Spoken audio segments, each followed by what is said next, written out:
어, 이제 다음 주부터 조금 일찍 오셔야 되겠네요. 한 10분 정도 배운 것 한번 시험 보고 시작하겠습니다. 복습 10문제 정도만 보겠습니다. 10문제에서 오늘 배운 거 문제로 10문제 정도 내서 보도록 하겠습니다. 당연히 기출문제를 볼 겁니다. 기출문제. 오늘 만약에 이를테면 20페이지까지 했다 그러면 20페이지 안에서 출제가 될 겁니다. 자, 그 학문적 성격 5페이지 학문적 성격 보면 여기 지금 어디 하고 있습니까? 행정과 행정학을 하고 있고 여기 행정에 대한 일반적인 정의 받고 행정의 특징하고 있습니다. 행정의 정의 받고 지금 행정의 특징. 그럴 때 특히 일반적 특징하고 학문적 특징 이거 보려고 합니다. 사회과학성이다. 그렇죠? 행정은 사회과학이다. 그렇죠? 우리 쌤 대학교 가면 인문과학대학, 그렇죠? 사회과학대학, 자연과학대학 뭐 이렇게 많이 있죠. 그렇죠? 그러면 자, 혹시 인문과학대학은 뭐가 있는지 알아요? 학과가? 인문과학. 혹시 인문과학대학 나오신 분? 그러니까 인문대학 나온 거. 인문과학, 인문대학 다. 쌤, 그렇죠? 무슨 과가 있던가요? 그렇죠. 국어, 국문학과, 그렇죠? 국문학과, 영문학과, 동문학과, 뭐 이렇게 계속 나가면 좀 그러니까 철학과, 그렇죠? 역사학과 여기 있죠. 그럼 사회과학대학. 신문방송 거기 가고 싶었나 보네요.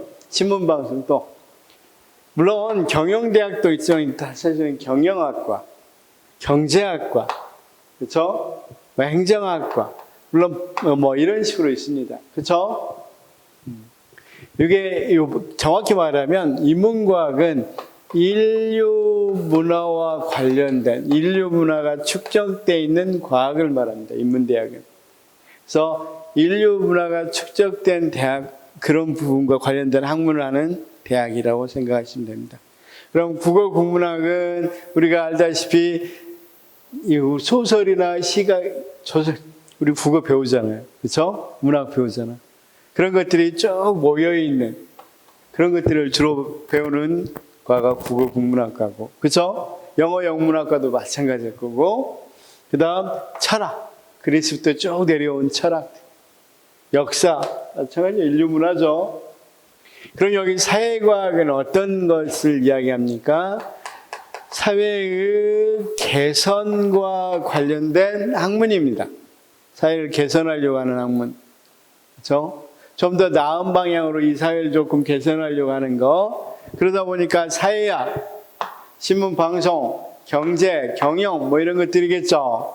당연히 여기 행정학도 들어가면 행정학은 인류 문화를 배우는 그런 학문이 아니라 그런 학문이라기보다는 사회의 개선과 관련된 학문이다. 이렇게 말할 수 있겠죠. 그래서 국가가 어떻게 하면 이 국민들에게 좀 더 나은 삶을 살게 할 것인가, 보다 좋은 사회를 만들 것인가, 이런 것에 대한 학문이다. 이렇게 말할 수 있겠죠. 그래서 행정학은 인문과학성을 띠는 게 아니라 사회과학성을 띈다. 이렇게 이야기한다. 물론 자연과학성은 아니겠죠. 그 다음 전문 직업성도 이야기된다. 그래서 자, 이건 뭐 행정학 또는 행정의 특징인데 행정은 공무원들은 뭘 갖고 있습니까? 전문 직업이라고 할 수 있겠죠. 그렇죠? 공직에 평생 머무르는 걸 일반적으로 조건으로 하는 거니까. 다음 과학성과 기술성 이 말을 상당히 잘 모르는 측면이 있어서 설명해 주면 과학성, 기술성 이 말은 무슨 말이냐면 이걸 기술성을 선생님 봐봐. 과학성은 거기 사이언스 하니까 금방 알겠죠? 영어로.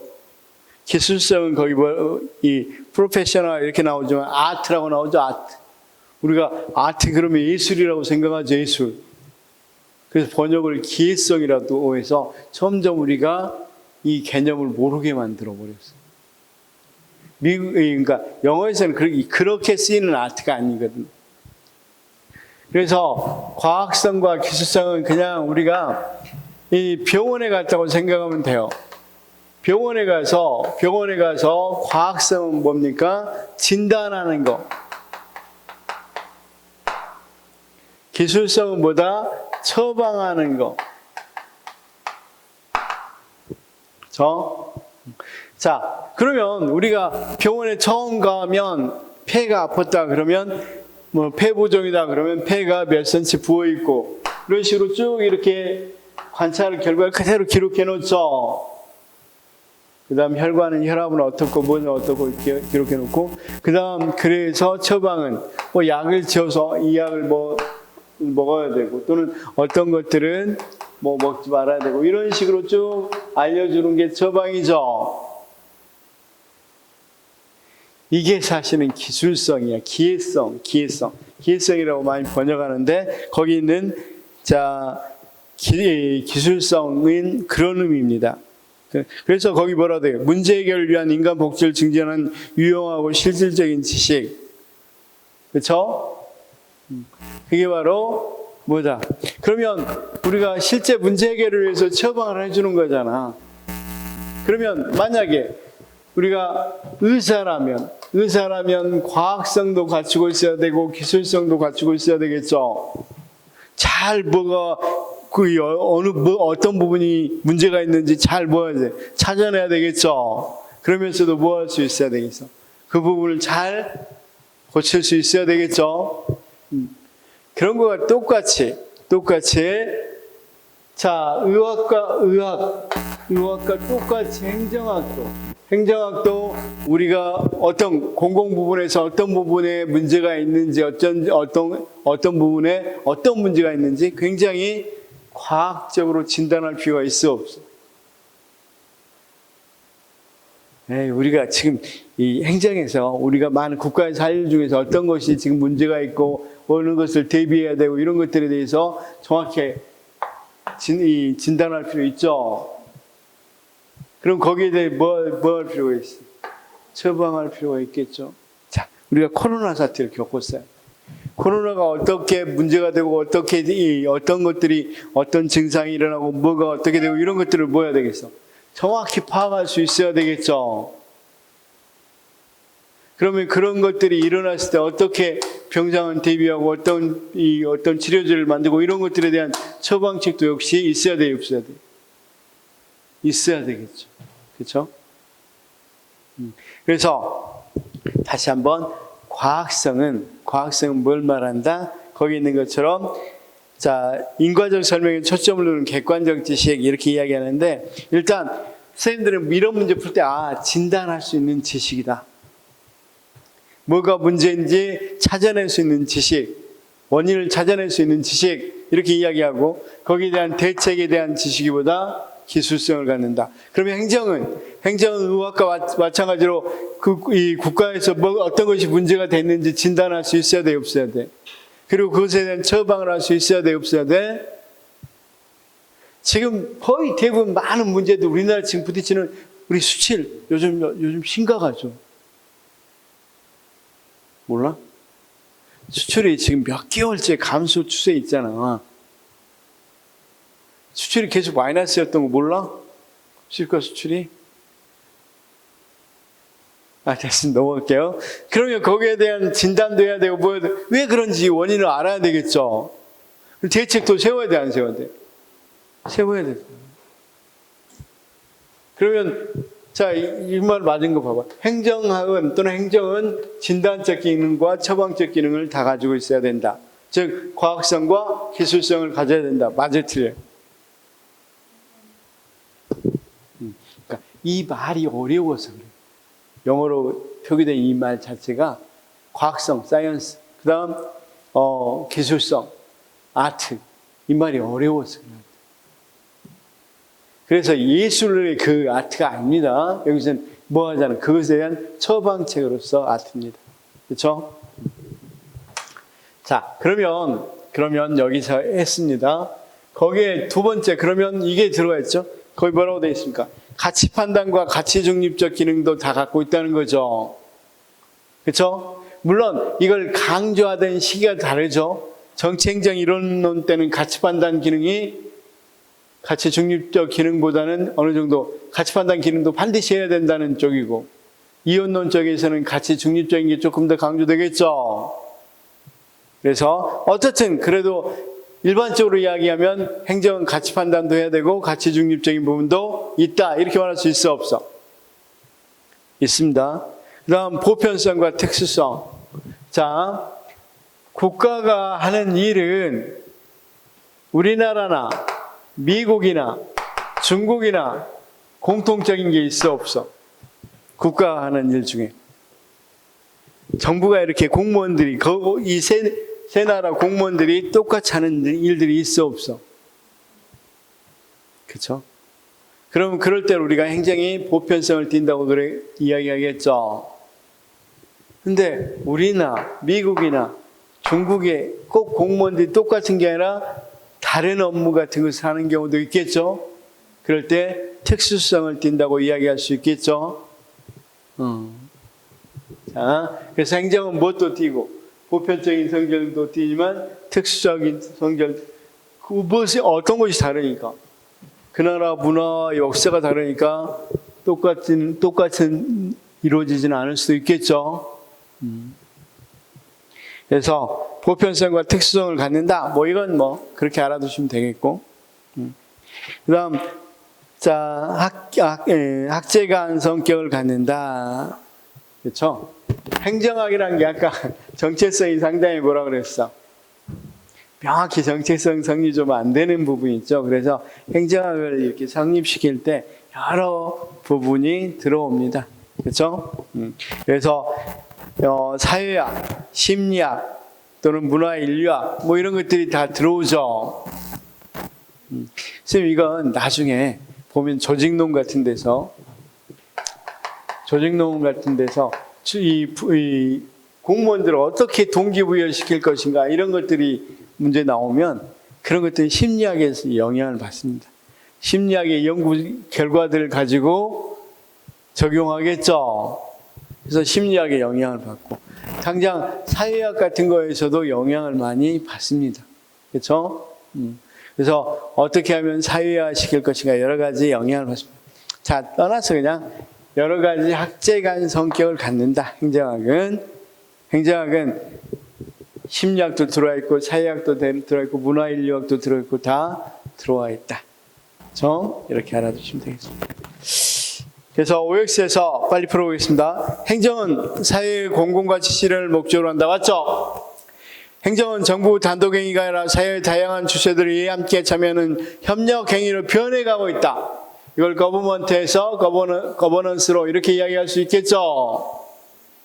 넓은 의미의 행정은 협동적 인간 노력의 형태로서 정부 조직을 포함한 대규모 조직에서 보편적으로 나타나 인간 노력의 형태, 협동적 인간 노력, 이건 당연히 넓은 개념이고, 최협의적으로는 행정부 조직과 공무원의 활동, 맞죠? 협의적으로는. 행정은 공공서비스 생산 공급 분배를 통해 공공욕구를 충족시켜 국민의 삶을 증대하고자 한다. 이것도 맞고, 행정활동은 정치 권력을 배경으로 공공서비스 생산 및 공급을 정부가 독점 안 한다고 위에 이야기했었죠.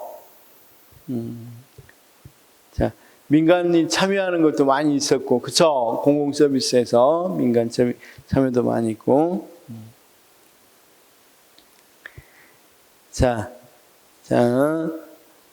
그래서 요즘 독점하는 게 아니라 민간 참여 또는 민간에게 위탁하는 경우도 굉장히 많죠. 공공서비스임에도 불구하고. 그래서 여러분 이 질서 지키는, 그러니까 공공 질서 같은 거에서 캡스 같은 데도 맡기고 그러죠. 에이, 캡스 같은 데 뭡니까? 치안 같은 데 좀 맡기잖아. 은행 같은 데 치안 같은 거 캡스 같은 데 맡겨서 그 캡스에서 와서 설치해주고 뭐 돈 빼가고 이런 거 하잖아. 자, 행정학은 학제간 성격을 갖는다 맞고, 행정학은 실증 학문일 뿐만 아니라 가치지향적인 규범 학문의 학제간 성격도 갖는다. 그래서 아까 과학성을 갖는 게 실증, 기술성을 갖는 게 거긴 규범적, 이렇게 이야기할 수 있습니다. 행정에서 가치 권위적 배분을 강조하는 것은 행정의 정치적 특성을 나타낸다. 아까 가치 이야기 나오면 정치적인 거라고 그랬죠. 그러면 자, 우리가 정치학의 정의가 뭐냐 이렇게 물어보면 정치학의 정의는 딱 거기 여덟 자입니다. 거기 있는 것처럼 가치의 권위적인 배분이, 정치학이 뭐냐 그러면 가치의 권위적인 배분을 다루는 학문이다. 이게 정치학의 정의. 그러니까 행정이 가치의 권위적인 배분이라고를 강조한 것다는 건 다른 말로 정치를 강조한다는 말이 돼버리죠. 그렇죠? 그래서 행정의 정치적 특성을 나타낸다. 이 말은 당연히 맞는 말이 되겠죠. 다시요. 정치학에서 정치를 뭐라고요? 가치 있는 권위적 배분이다. 이 8마디로 씁니다. 행정관료의 정책 형성에 대한 영향력 증가는 대의민주주의의 정치적 책무성을 강화한다.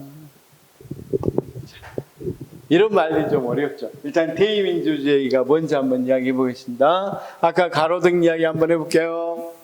가로등을 세우려고 하는데 무임승차자가 생겨서 안 됩니다. 안 세워집니다. 그래서 ABCD에게 강제력을 사용합니다. 돈을 내도록. 그렇죠? 세금이란 명목으로 냅니다. 그러면 이 세금을 내기 때문에 강제력을 사용하기 때문에 국민들은 예측 가능해야 됩니다. 내가 언제 세금을 내고 언제 뭘 나에게 국가가 강제 징수할지를 알아야 되겠죠.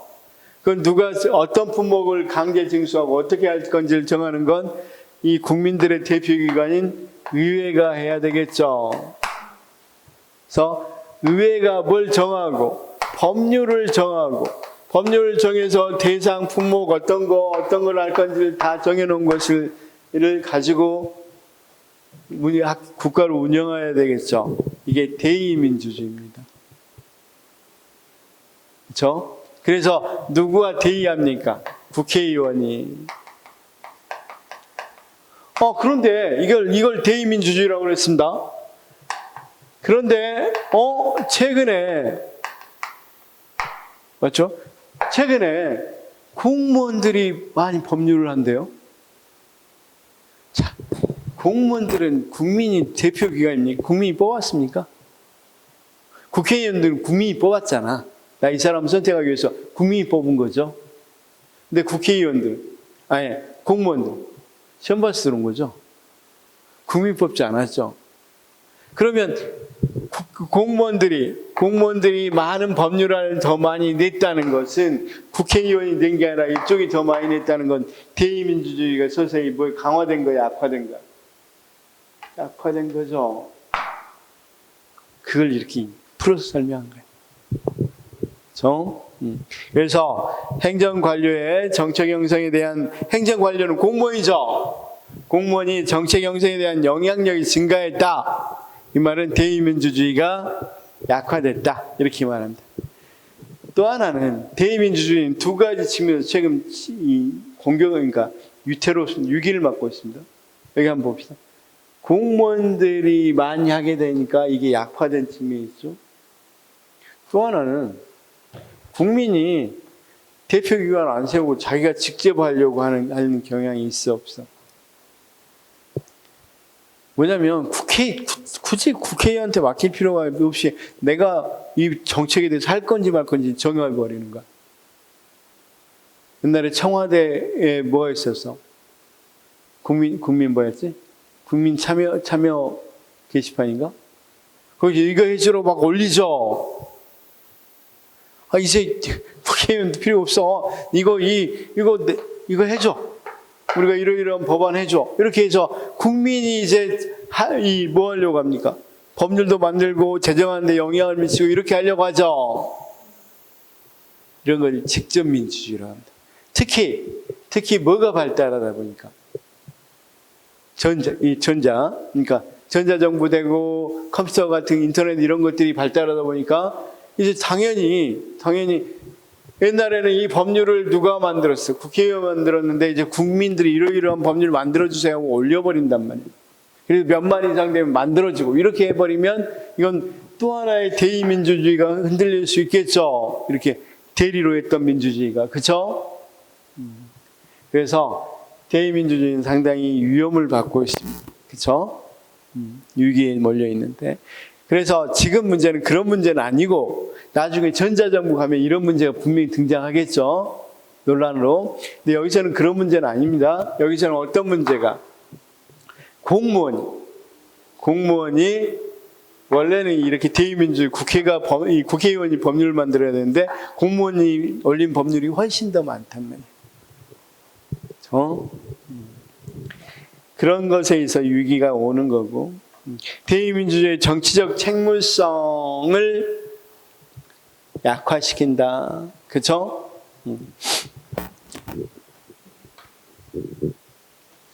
여기서 용어를 행정학에서 많이 쓰는 용어를 한번 생각해 봅시다. 우리 쌤 거기에 accountability 책무성이라는 단어를 한번 봐봐.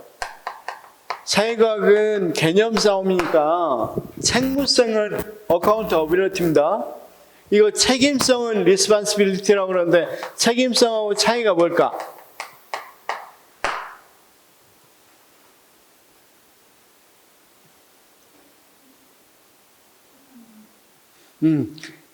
둘 다 자기의 맡은 바를 최선을 다하는 건 같습니다. 그런데 이건 외적 책임성이라고 합니다.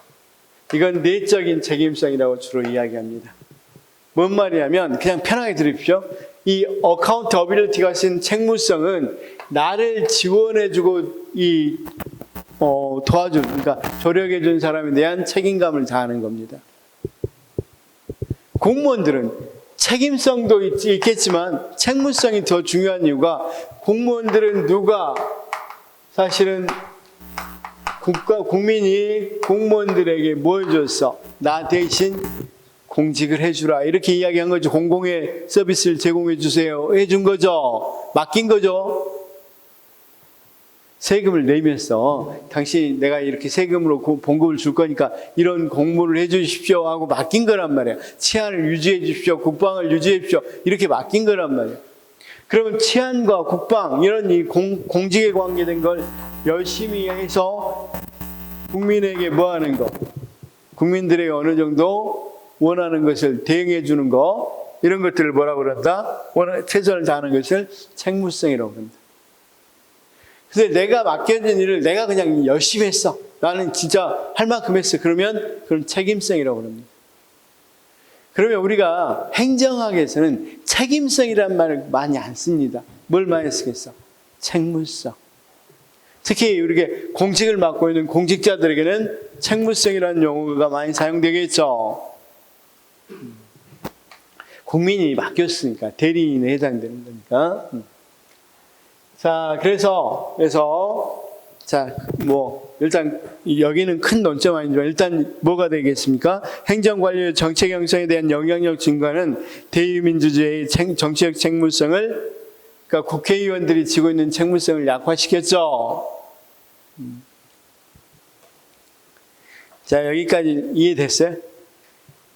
이해됐으면 당연히 그 다음 행정학과 행정학에서는 행정학의 정체성을 다뤄야 되니까 뭐하고 비교해야 되겠어요. 그냥 쭉 봐도 행정하고 그 다음은 행정화 정치 그 다음 안 써도 행정과 경영 이것과의 구분을 명확히 해야 행정학이라는 걸 알 수 있겠죠.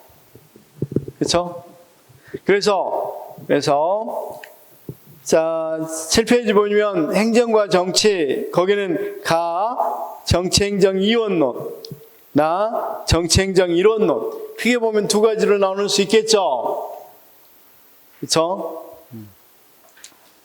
자, 먼저 정치행정 이원론부터 하겠습니다.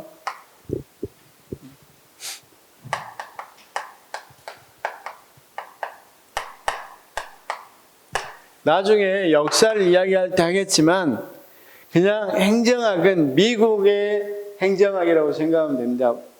행정학이 가장 발달한 나라가 미국이고 다른 나라는 거의 발달이 안 됐습니다. 영국조차도 미국 행정학을 수용해서 쓰고 있습니다. 다른 나라 건 의미가, 유럽 쪽은 행정법으로 발달했어요. 행정법으로. 그러면 정치행정 이원론은, 자, 여기는 정치와 행정이 다르다. 그 전까지는 뭐였어? 그 전까지는 정치는 정치행정은 같다고 생각했다. 그렇죠? 큰 차이가 없다고 생각했습니다. 그런데 여기서부터 서서히 정치와 행정이 다르다. 이 말은 이제 서서히 행정이 이제 독자성을 가지려고 한 거죠. 그렇죠? 나중에 배경을 보면 뻔히 알겠지만 미국이라고 그랬으니까 미국에 있어서 어떤 부분에 있어서 정치행정 이원론이 나오게 되냐면 미국은 거기 우리가 정치적 연표 좀 볼까요? 정치적 연표, 행정학 연표. 행정학 연표를 보면 거기 뭐라고 되어 있습니까? 자, 메이플라워를 타고 온 것부터 콜럼버스 신대륙 발견부터 해서 메이플라워 쭉 나와 있죠. 자, 1789년 한번 볼까요? 1789년, 그렇죠? 7월 4일 미국이 독립됐죠. 엊그저께가 미국 독립기념일이었겠죠. 그래서 미국에서는 가장 큰 축제일이었습니다. 근데 또 총기 사고 많이 났다고 신문에 나왔죠. 자, 그러면 그때부터 이제 미국이 시작됐다고 생각하면 되겠죠. 그러니까 미국은 역사도 엄청 짧은 나라입니다. 1789년에 탄생했으니까. 그렇죠? 우리나라로 하면 정조 시대 때 탄생한 나라입니다. 정조 때겠죠. 그 정도. 1789년. 아닌가요? 아니면 말고 꼭 정확해야 맞춰야 된다는 건 없으니까. 그러면 자, 7월 4일 날 돼서 이때는 막 되다 보니까 공무원들이 어떤 사람들이 공무원이냐. 이때는 행정이라는 개념이 없었고 공무원들이 주로 13개 주가 이걸 그리면 안 되죠. 우리나라를 그리고 있습니다.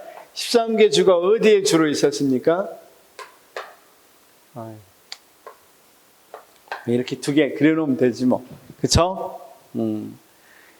여기 동부 쪽에 있었습니다. 왜냐하면 여기 있는 유럽 애들이 대서양을 타고 온 거죠. 대서양 건너서 메이플라워 오다 보니까 동부에 태평양 건넜으면 서부에 왔을 건데, 그쵸? 여기 13개 주부터 발달을 시작하면서 여기 동부에 있는 여기는 상당히 엘리트들이 있었습니다. 왜냐하면 이제 이들이 이쪽으로 뭘 통해서 금을 찾아서 서쪽으로 개발을 해가요. 그래서 이쪽 서서히 개발지 쪽으로 간 사람들은 카우보이들입니다. 주로 카우보이고 총 잘 쓰고 공부 안 하고, 그렇죠? 이런 사람들. 근데 상당히 먹물 먹은 사람들은 이쪽에 있었습니다. 그래서 처음 독립된 뒤로부터는 주로 공무원들은 여기 이제 어느 정도 중류 정도에 사는 사람들, 그런 사람들이 공직을 맡았어요. 그러다가 자, 제7대 대통령 존슨이 대통령이 되는데 누구 때문에 대통령이 됐다고 그랬어? 여기 서부, 여기 지원을 받았습니다. 그러니까 이 사람들 공직에 조금 임용시켜줘야 되겠죠. 그래서 이 사람은 존슨 대통령이 역관주의를 시작합니다. 역관주의. 역관주의는 뭐냐면요, 다른 거 아니라 이 역관이라는 뜻은 전리품이라는 뜻입니다. 전쟁하고 나서 스포일 시스템이라고 그러는데 전리품. 전리품이란 뜻입니다. 그럼 전리품이니까 뭐 한다? 이걸 하나의 정당이 이기면 공직은 자신의 전리품이라고 생각해서 공화당이 이기면 공화당들이 관직을 거의 다 차지하고 그다음 이 민주당이 이기면 민주당이 전리품을 차지하고 이런 식입니다. 이런 식. 그러다가 역관주의 폐해가 일어납니다. 내가 이 사람을 지원해 줬어. 그렇죠? 세필드 대통령입니다. 그때 당시에 세필드 대통령을 지원해 줬는데 이 세필드 대통령 되고 내가 뭐 하고 싶었어? 외교 관료, 뭡니까? 공사 같은 거, 외교관으로 나가고 싶었는데 나 안 시켜줘. 그러니까 이 지원해 준 사람 총을 쏴고 그랬어. 대통령을 암살하고. 그리고 역관주의 이것 때문에 매관매직이 많이 일으켰죠. 그러니까 시켜서 너 도와줄게, 나 이거 시켜줘 하고 돈 주고 뭐 이런 것들이 굉장히 많으니까 이게 뭐 한다면 없애고 공무원은 오직 뭘로만 실적주의로만 실력과 능력에 의해서만 임명돼야 된다는 실적주의가 1883년에 법으로 성립돼. 그러면서 이제 행정이 나와요. 행정. 그러면 여기서 행정은 가장 중요한 건 역관주의는 정당에 따라 공직이 임명됐으니까 완전히 행정이 정치에 종속됐죠. 공무원은 무엇에 해당돼? 그냥 정당의 전리품이잖아. 크게 그러다 보니까 행정이 안 되다 보니까 행정은 모든 실력과 능력에 따라 공무원을 뽑고 정당하고는 관여하지 말아라. 이렇게 된 거죠. 그러면서 서서히 학교에서는 원래 윌슨 교수였습니다. 그 대통령. 그 당시에는 나중에 대통령까지 됩니다. 그래서 우리가 이 국사 배울 때 윌슨의 자결주의 때문에 우리가 참여운동이 일어났죠. 이걸 주장한 사람이에요. 윌슨이라는 사람이. 굉장히 유명한 사람이죠. 그 사람이 이제 교수 시절에 정치와 행정은 다른 거다고 이야기합니다. 여기서부터 이제 정치와 행정학이 탄생했다고 이야기해요. 보통 행정학이라는 거. 그러면서 정치는 정책을 결정하는 거고 행정은 이 정책을 결정하는 거 뭐 하는 것이다? 집행하는 것이다. 이렇게 이야기한단 말이에요. 그래서 정치와 행정은 뭐 해줘야 된다? 구분돼야 된다 해서 나온 게 정치행정 이원론. 그럼 정치 이 시기 때부터 이 1883년 이 이후 시기부터 행정학은 정립된 학문이라고 생각되면 되겠죠. 물론 우리가 생각하는 국가 운영에 대한 학문 거다고 행정을 이야기하다 보면 행정은 옛날에 다 있어. 우리나라도 다 있었죠. 우리가 6조 직계제 또는 뭡니까? 영상들이 영의정, 자의정, 우의정이 하는 걸 뭐라 그러죠? 판사들이 하는 걸 6조 직계제라고 그러고. 됐어. 국사에서 외우식을 하고. 그런 것들은 우리나라도 다 행정이 있었죠. 그런데 지금 우리가 공부하려고 하는 행정학은 이때 나온 학문이에요. 그러면 아무리 많게 쳐준다 하더라도 1983, 2083, 200년도 안 됐죠. 150년 겨우 좀 된 그런 학문이죠. 그래서 그러다 보니까 조금 접근하기가 어려운 부분도 있긴 해요. 확실히 딱 정립된 학문이 아니니까. 그래서 경제학은 나올 범위가 딱 뻔한데 경제학 같은 건 오랫동안 이론적이고 또 과학적으로 딱 그런 영역이 정해져 있는데 행정학은 좀 그렇지 않는다는 문제점이 있어요. 공부하는데 조금 그래서 이야기하는데 딱 정립돼 있다. 학문이 정립돼 있다. 이런 인상을 잘 못 받아요. 최대한 조금 그래서 조직화해서 가르치려고 합니다. 여기 그럼 정치행정 이원론의 생각을 지금 배경을 봤어요? 그럼 한번 읽어봅시다. 거기 행정의 고유한 영역이 존재한다. 뭐에서 벗어난 정치에 포함되어 있는 게 아니라 행정만의 고유한 영역이 존재한다. 이렇게 이야기할 수 있겠죠. 자, 직업 관료는 결정된 정책을 효율적으로 집행하는 사람이다. 즉, 행정은 뭐다? 집행하는 거다. 그렇죠? 그다음 정치행정 이원론 패러다임이 발생하기 계기는 행정과정의 합리성과 능률성을 증진시켜야 한다는 요구. 거기 아까 역관주의가 부패했다고 그랬죠? 그다음 또 하나 이제 행정학이 이런 배경 속에서 나왔는데 또 하나 배경은 뭐냐면 산업화가 되면서 종래의 행정이 했던 업무들이 굉장히 전문화됩니다. 역관주의 시대에 카우보이들도 행정 공직에 이룰 수 있었던 일은 정부에서 할 일이 별로 없었어. 근데 산업화되고 나고 그러니까 굉장히 뭐 또 해야 돼? 많은 산업을 규제하기도 하고 또 여러 가지 뭐 허가를 내주고 특허를 내주고 이런 거 다 해줘야 되겠죠. 인가를 내주고. 그러다 보니까 좀 알아야 돼. 실력과 능력이 없으면 이거 처리하기가 어렵다면 그냥 내가 이 정당 소속이라고 그래서 그냥 정당이니까 나를 어느 직위에 올려놨다. 뭐 주정부에 뭘 해줬다. 한다 그래도 실력이 없으면 안 된단 말이에요. 왜? 행정이 전문화되니까. 그러면 그 말을 하고 있습니다. 거기에 행정과정의 합리성과 능률성을 증진시켜야 한다는 요구. 그다음 정치행정 이원론을 배경으로는 역관제의 폐해와 실적제의 도입. 방금 이야기했죠? 아까 그래서 1829년에 잭슨 대통령에 의해 공식적인 공직 인사 제도로 운영되는 역관주의 폐해가 심각해지면서 1883년 펜들턴 의원이 정치행정을 분리하고 행정을 정치적 중립과 능력을 겸비한 공직자들이 안정적으로 운영할 수 있도록 실적제를 도입했다. 이렇게 돼 있죠. 자.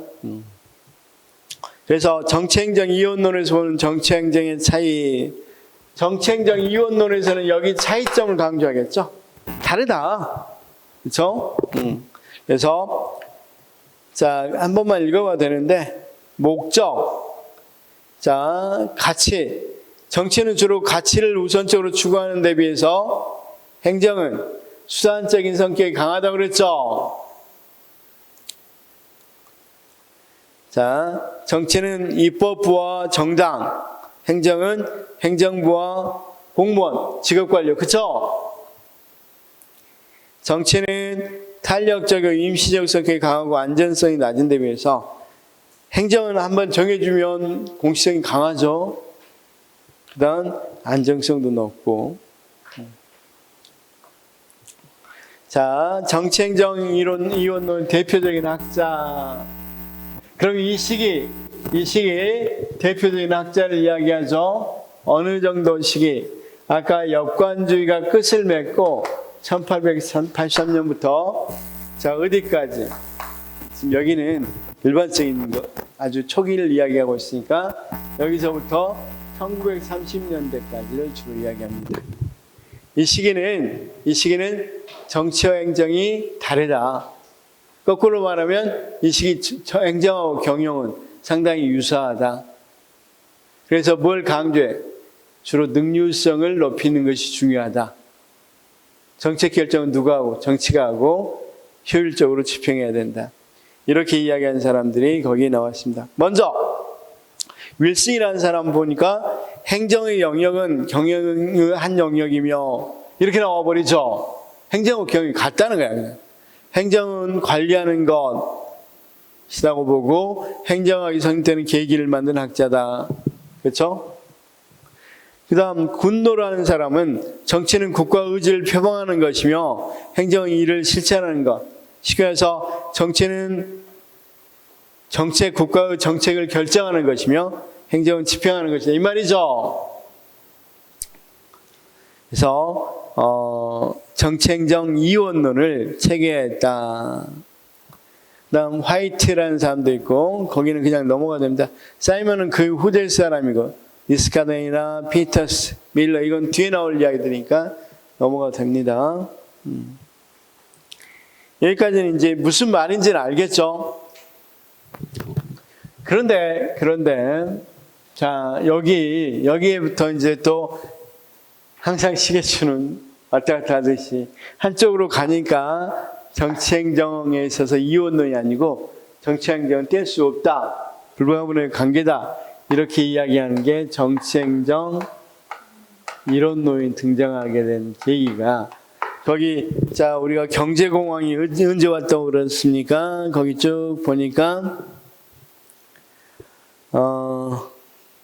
거기 대공황 1929년 10월 29일. 자, 여기 보니까 1929년 10월 29일 나왔죠? 1페이지 제일 왼쪽에서 세 번째, 밑에 세 번째.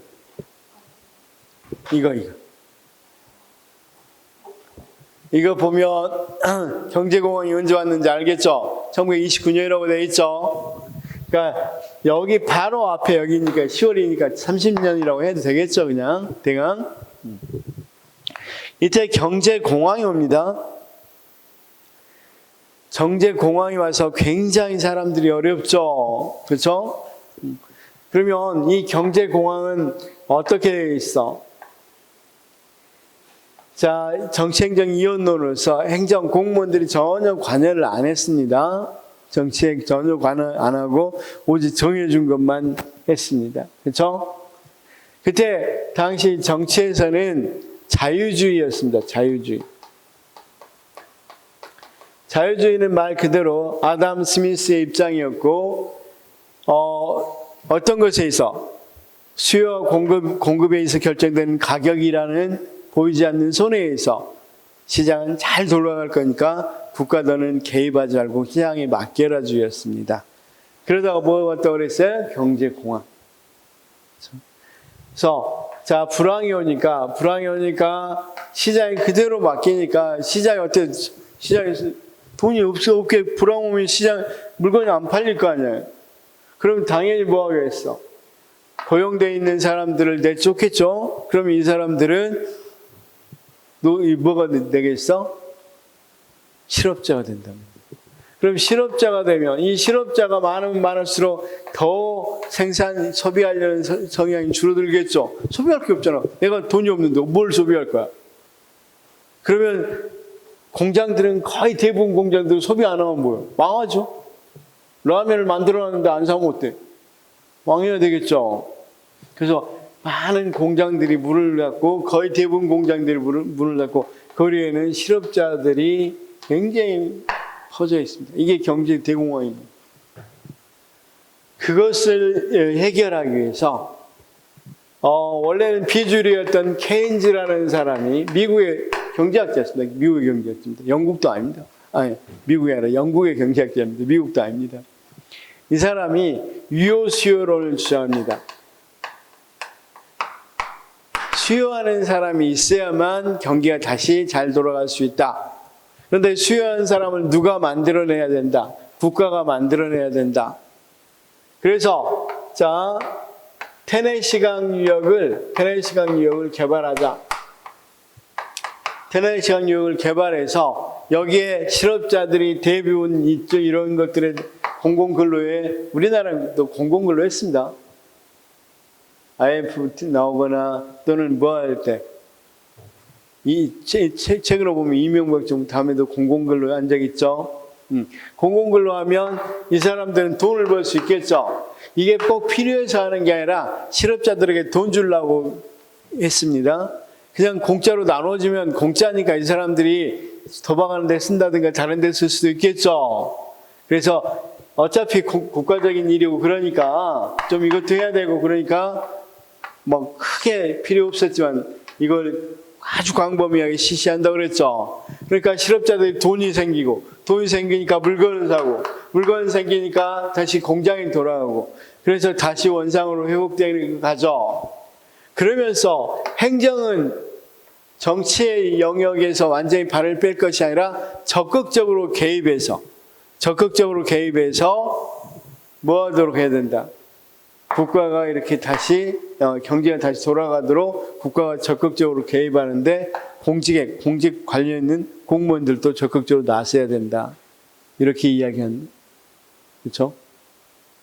그러면 이제 뭐 한다? 공무원들도 적극적으로 나서라. 그러면 공무원들도 부지런히 가치에 따라서 가치가 개입된 가치 판단을 해서 개입을 하고 저 정책 결정을 해서 나라가 어느 정도 시장이 잘 돌아가도록 해줘야 된다. 이런 생각들이 들어옵니다. 그럼 당연히 여기서부터 물론 좀 짧지만 이 시기는 정치행정 이론론 시기고 행태주의가 나오기 전까지.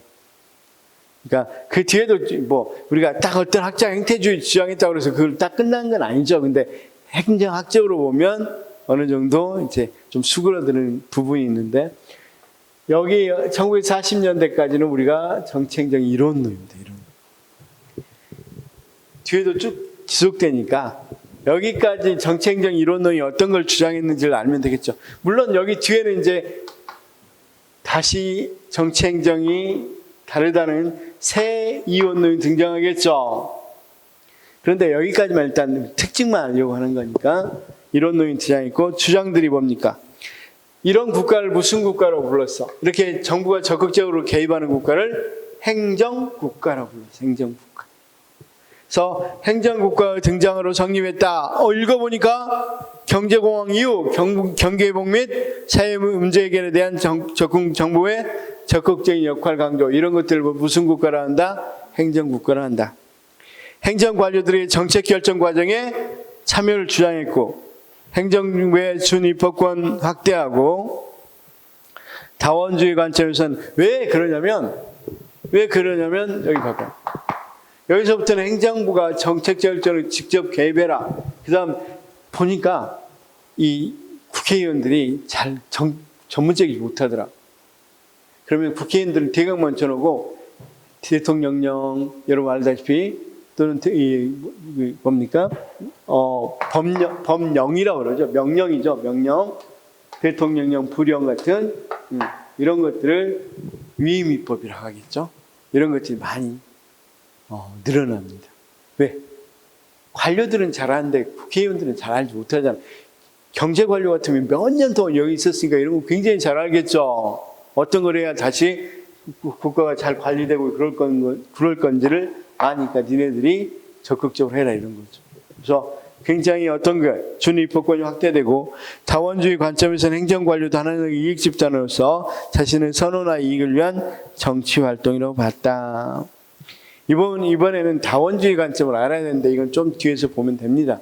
지금 보면 좀 헷갈릴 것 같으니까 자 우리가 국가를 쌤들 그냥 편하게 한번 물어볼게요. 국가를 누가 결정적으로 운영해 가는 것 같습니까?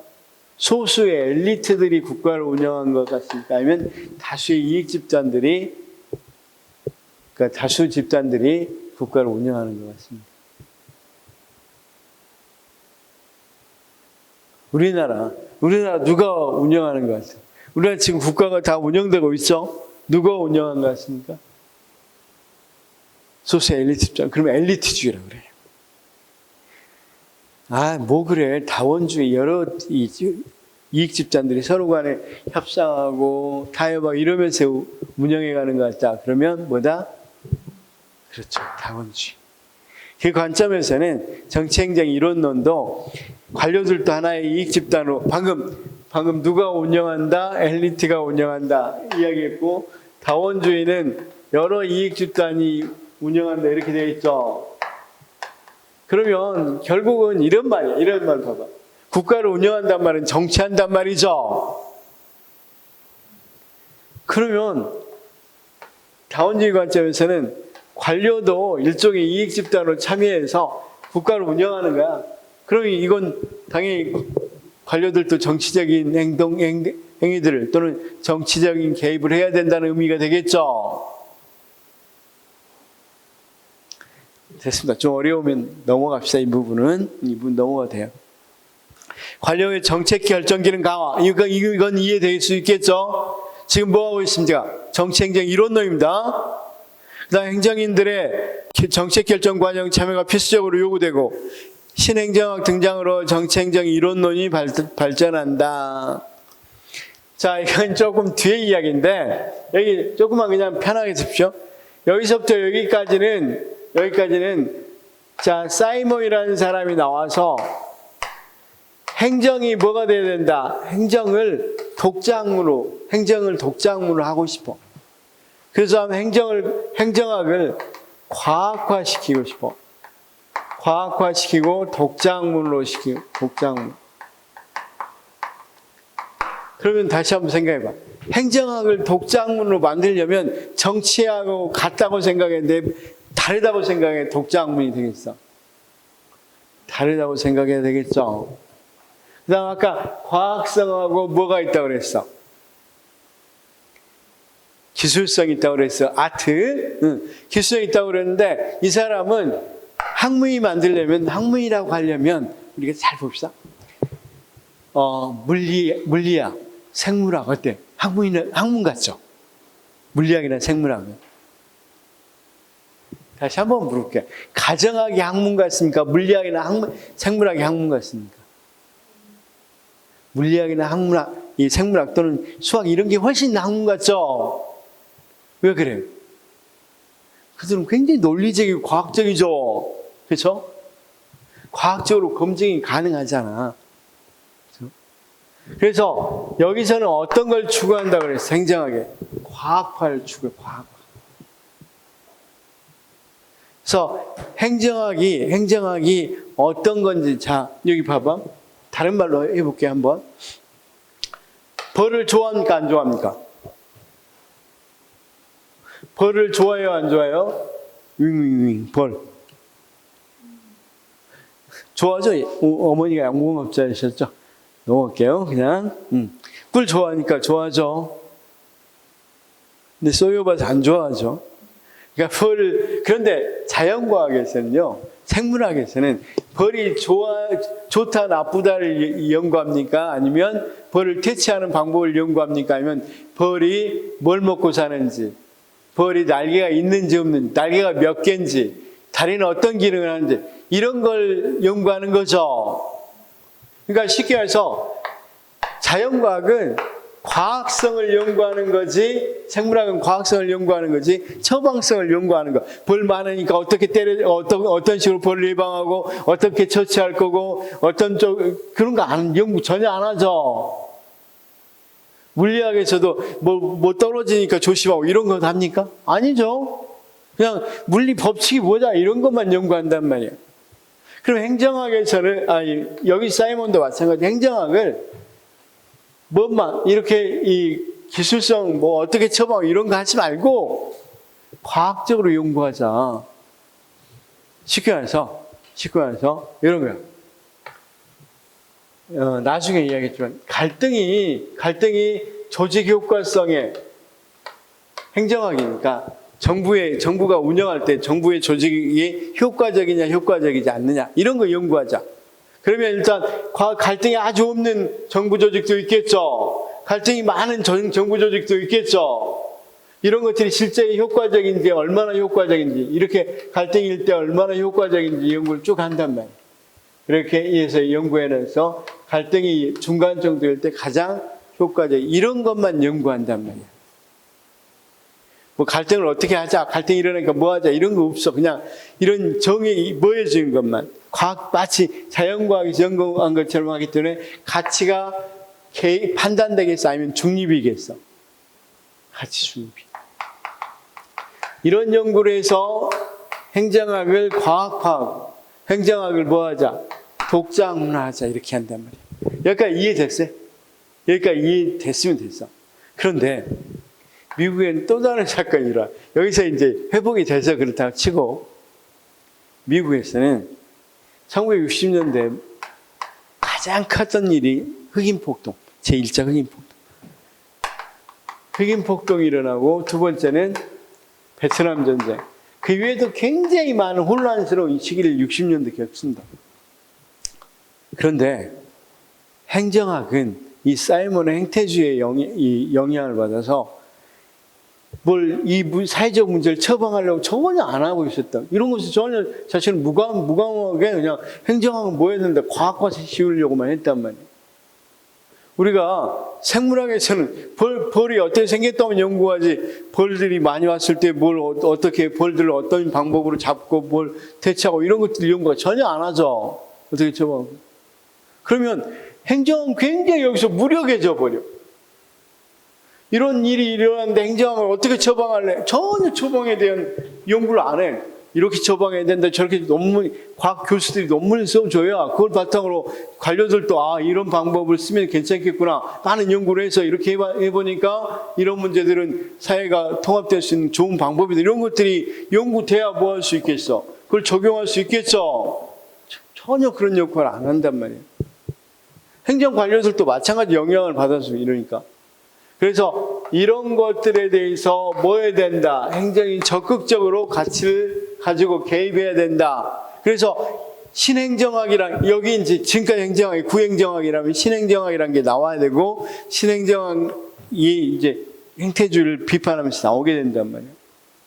그러면 이 신행정학은 정치, 행정, 이론론이겠어, 이원론이겠어? 당연히 가치가 개입돼야 되고 판단되고, 그다음 특히 형평성이 강조되는 그런 행정들이 이루어져야 된다. 관료들이 이런 것들을 가치를 가지고. 왜 흑인 폭동이 일어났어요? 흑인하고 백인하고 소득 격차가 너무 크단 말이야. 그럼 소득 격차가 소득이 적은 흑인들에게 공적 부조 도와주자. 가장 어떤 부분에게, 가난한 가장 불리한 지역에 많은 도움을 주자, 더 많은 도움을 주자는 게 형평성의 원리예요. 형평성. 나중에 이거 합니다. 이런 것에 입각해서 정부가, 이 관료들도 적극적으로 행정을 해야 된다. 이게 나온 게 보다 신행정학이. 그러면 거기에 같이, 자, 신행정학 등장으로 정치행정 이론론이 발달했다. 무슨 말인지 알겠죠? 그냥 대강은 형평성의 가치를 강조하는 행정의 정책 결정 기능은 유청됐다. 이 말도 방금 설명했죠? 형평성보다 우리가 보다 더 불리한 위치에 더 많은 지원을 해줘야 된다는 게 형평성입니다. 자, 발전행정론에서 정치행정 이론론이 주장됐다. 이건 나중에 설명하겠지만 여기 한번 봐봐. 여기서 또 하나 특징이 하나 있어. 5, 60년대 미국과 소련이 신냉전이 시작했죠. 우리나라 6.25 전쟁도 끝나고 이렇게 해서 굉장히 서로 전쟁까지 했으니까 신냉전 시대였습니다. 그래서 굉장히 소련은 공산주의를 굉장히 많이 동유럽에다가 수출합니다. 공산주의 체제를. 미국은 태평양 연안 비롯해서 많은 나라에 대해 민주주의 체제를 수출한단 말이에요. 그래서 체제 경쟁이 벌어져. 근데 미국에서는 여기서부터 한번 생각해보자. 그냥 듣고만 있어요. 미국에서는 지원해줬는데 생각만큼 미국만큼 발전이 안 이루어져. 그럼 당연히 왜 그렇지? 이게 나오겠죠. 그러면서 나온 게 비교행정론입니다. 비교행정론은 어떤 거냐면 왜 이 나라는 미국만큼 안 될까? 보니까 이를테면 개발도상국이나 후진국 같은 경우는 미국하고 문화가 워낙 다릅니다. 쉽게 말해서 미국이 생각하기는 자기들의 이 행정은 사무실 행정이라면 여기는 안방 행정이야. 안방. 그냥 모든 게 두리뭉실해. 법률에 의존하지도 않고 이런 걸 수출해놨더니, 민주주의 수출해놨더니 자기들끼리 아는 사람끼리 몇몇이 그냥 이야기해서 그냥 사무 처리해버리고 정의 하나도 안 남겨놓고 이렇게 한단 말이에요. 그러니까 당연히 들어갈 수가 없겠죠. 그래서 이것의 비교행정론에서는 왜 다른지를 연구했다면, 이걸 파악했으니까 그 다음 발전행정론은 뭘 하냐면 어떻게 하면 그 후진국에 맞는 발전할 건지를 이야기한단 말이에요. 우리나라 같으면 박정희 대통령 시대에 경제개발, 5개년 계획 이런 것들이 다 여기에 해당되는 거예요. 우리나라도 미국 그걸 그대로 심었다 그래서 잘 됩니까? 안 되잖아. 그렇죠? 그래서 우리나라에 맞는 이런 것들. 그러면서 여기서 이제 타켓을 삼은 게 뭐였냐면, 왜 비경쟁론에서 또 하나 얻은 게 뭐였냐면, 보니까 정치인들은 썩었더라 이거야. 그래서 이 체제를 팔려고 해도 정치인들을 중심으로 이렇게 더 넣으려고 하니까 그게 안 되더라고요, 정치인들. 그런데 그래도 엘리트들은 공무원이더라. 그러면서 이 제3세계 국가들의 누구에게 주로 이런 것들을 팔려고, 주입시키려고 했겠어? 공무원. 그러면 이런 발전행동론은 제3세계 국가에 누가 나서야 된다고 생각하겠어? 공무원. 그럼 이 발전행동론은 제3세계 국가에 공무원이 나서서 해야 된다는 거니까 미국을 제외하고 제3세계 국가에서 정치행정 이론론이겠죠. 그렇죠?